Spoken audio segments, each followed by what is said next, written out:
recent audit by the agency's inspector general. Now, administrative leave is an excused absence without loss of pay or benefits, including personal leave time. So, hey, why don't you go home with pay? Okay. I'm going to come to work. I'm going to still get paid. Okay. Who's really going to argue that? Remember now, the EPA, these guys are getting guns. Yeah, well, they just spent $1.5 million in buying guns and another $300,000, something like that, on ammunition. They just spent money on guns, so some of them might be armed. You want to release the EPA agents out onto the, without a noose on them or anything? They might have a gun. There was the employee jailed for felony drug possession and another who admitted to knowingly having sex with a minor, both of whom spent months away from work while still pocketing pay as EPA managers and administrators determined their employment status. So they go to jail, they get convicted, or they take drugs, and an EPA manager or administrator is going to take months to determine their employment status? What happens in the private sector if you get convicted of felonious drug use? Get fired on the spot. What happens if you get convicted of having sex with a minor? Well, depending on your job, you get fired on the spot. It doesn't take the administrator or managers of that particular business very long to figure out what to do with you. But for some reason, it can take months for EPA managers and administrators to figure out what to do with employees that they send on administrative leave because, hey, you were caught, doing drugs, taking crack or coke or, that's code for cocaine for those of you in Rush Limbaugh's Rio Linda. No. You get to, if you're in the private sector, you get dumped, canned, fired right on the spot. But if you're working for government, we're going to have to determine your employment status with us. So right now we're going to send you home on paid leave, administrative leave. You're not to come into the office at all. Never, ever. You're to stay away. Do no work, not even at home. You understand? You cannot do any work, but you will continue to get your full salary, full benefits, and full vacation time accruement. But you can't do any work. Do you understand? All right, now get out of here. No, you're not fired. It's going to take us a few months to determine whether or not we should fire you. And then, of course, you'll have a review board, and you'll get to appeal. And all that time could take up to a year. You're going to collect your salary, your benefits, and your accrued vacation time. But remember, you can't do any work here at the EPA while you're on administrative leave. Do you understand that?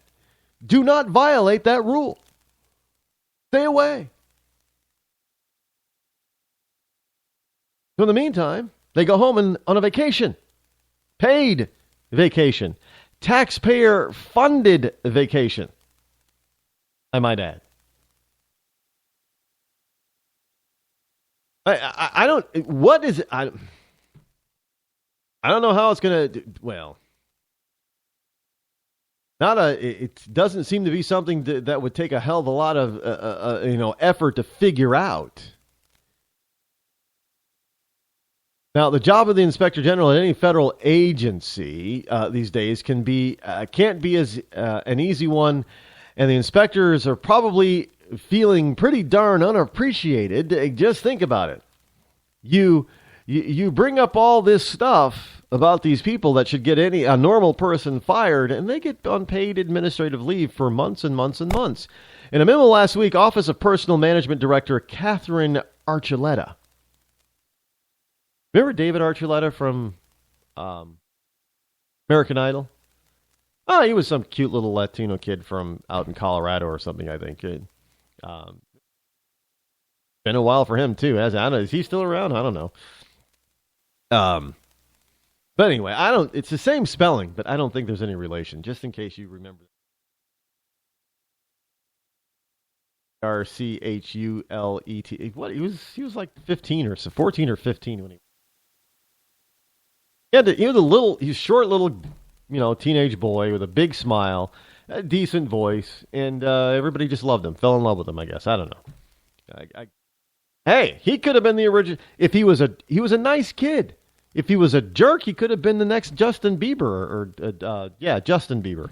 I almost said Dustin. Is there a Dustin Bieber out there? I don't think so. It could have been the next Justin Bieber. I know I'm supposed to be up on this pop culture stuff, and I can't remember what, because it all sounds the same. They all sound the same, look the same, act the same. I don't know. It's hard to tell when one begins and one ends nowadays. What wasn't it? Just not too before Justin Bieber came up. Wasn't it Chris Brown who was the bad boy with the bad attitude? Wasn't he smacking around his girlfriend? Rihanna. Wasn't he smacking around? And there was a while nobody wanted to play his records, and then he came back and begged his fans, "Oh, get the records, the radio station to play my stuff, man. They won't play my new stuff." And, I remember that. And now it's like nothing ever happened. Like, are you kidding me? And now you got Justin Bieber running around, taking frontal nude pictures and pictures in his underwear and all that kind of stuff, and say, "Oh no, I've changed." And next thing you know, he storms off stage and acts like a little brat again at the age of 21. I don't get it. I don't. Maybe I'm missing something here. What? Maybe it's they're cute. Well, David Archuleta was called cute, and he didn't do all that kind of stuff. And I'm getting off track. But this is who your children are looking up to. And when you look up to these people who are acting like total asswipes and privileged brats, and then they become adults that act the same way, it's easy to understand and see why we get these people, some people just like this, in our government who think that they're privileged, who think that they're untouchable, who think they can get away with doing anything they darn well please, and then when they get caught, they're all surprised that nobody wants to protect them and nobody wants to, let them continue doing what they're doing, like it's expected of them. Like they're supposed to get some special. Do you know who I am? I mean, really? I got two answers for that. Well, I got one answer for that. Do you know who I am? If I do know you, I'll say yeah. And if I don't know you, I'll say no. But right after that yes or no is one answer. But I don't care.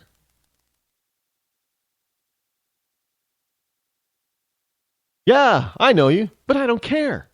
You did something wrong. No, I don't know you, and I don't care. You did something wrong.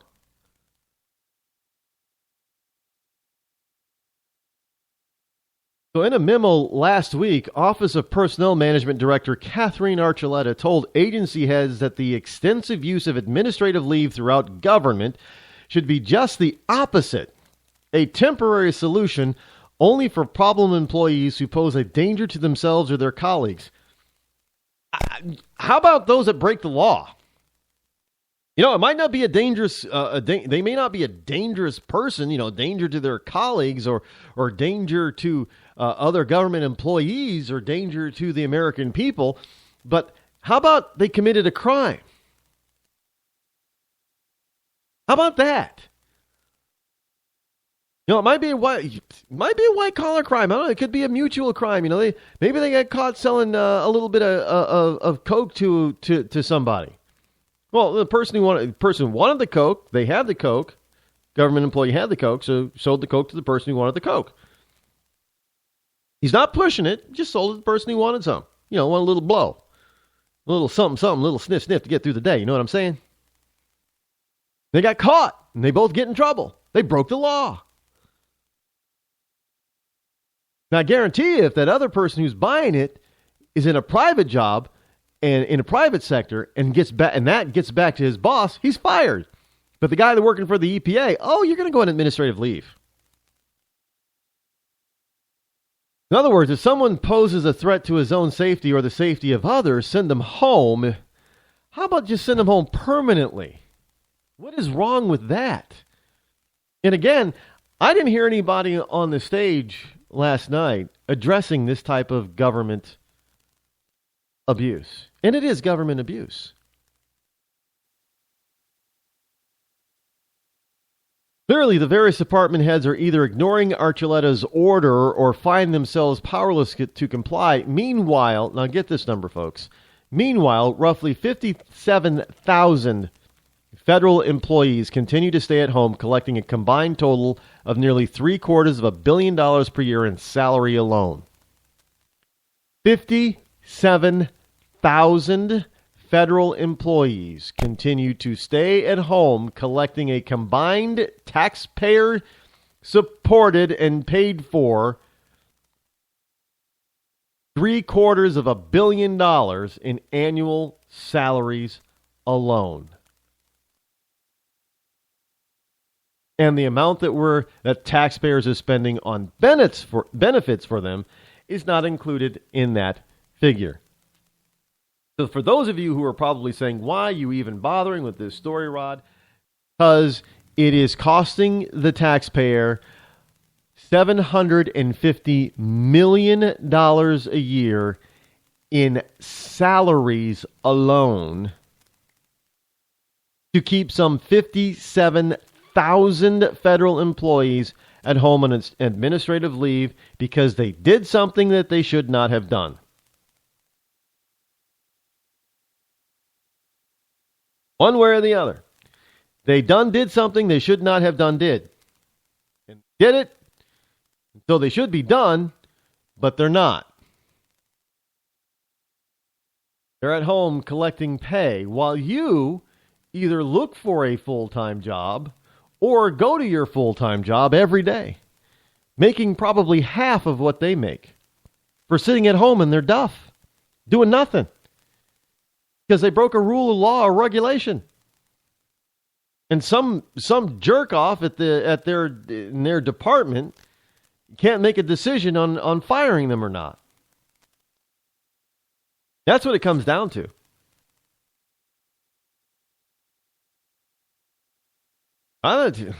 Look, if you want, I don't want to be paying for 57,000 people who aren't producing anything.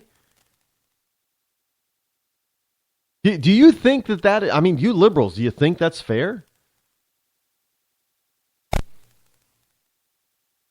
You know, we're talking, these people earn on average now almost double, 40% more than their private sector counterpart earns.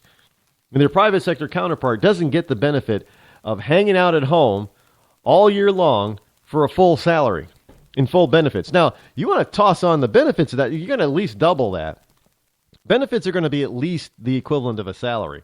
As far as all the benefits and taxes and all that kind of stuff that has to be paid. You're looking at $1.5 billion a year in taxpayer money going to people who probably should be fired. And I didn't hear anybody on that stage, well, maybe Trump when he said, he was going to do this, and as far as before, he said he would fire people. But I didn't hear anybody else on that stage talking about stopping this kind of abuse and waste of the public system. Didn't hear. Haven't heard yet. Still waiting to hear. Probably won't ever hear. Because you know why? I'm convinced that we need to stop letting the media ask the questions. I don't care who it is. I don't care if it's Fox, NBC, CBS, CNBC, CFBC, XY, WYZ. I don't care who it is. We got to get away from these media journalistic moderated debates because they're dumb, they're stupid, they're idiotic, they're worthless. They don't get to the meat of the problem that most Americans are facing. And the questions that most Americans would ask these candidates on both sides of the political aisle are not being asked by these so-called journalists who all have their own agenda. That's right. Both sides have an agenda. Don't doubt me.